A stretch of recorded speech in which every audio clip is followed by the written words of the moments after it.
நம்மளோட இந்த செயல் திட்டங்களை பத்தி உங்களுக்கு தெளிவா புரிஞ்சிருக்கும். இருந்தாலும் அதுல இருக்கிற நம்ம மக்களுக்கு தேவையான முக்கியமான சில ஹைலைட்ஸை மட்டும் இங்க சொல்லணும்னு ஆசைப்படுறோம்.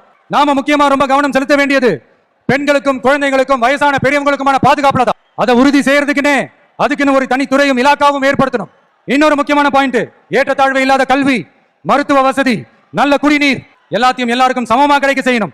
அதுக்குன்னு தனி கவனம் செலுத்தி அதை அனைத்து மக்களோட அடிப்படை உரிமையாகவும் ஆக்கணும். அப்புறம் இந்த அரசியல் மற்றும் பொருளாதார சமநிலை சமூகம் உருவாக்கணும்னா ப்ரொபோர்ஷனல் ரெப்ரசன்டேஷன் முறையை அமல்படுத்தணும். அதுக்கு பல மாநிலங்கள்ல பல வருஷ கோரிக்கையா இருக்கிற காஸ்ட் சென்சஸ் நடத்தணும். அப்பதான் எல்லாருக்கும் எல்லாம் சரியா சமமா கிடைக்கும்.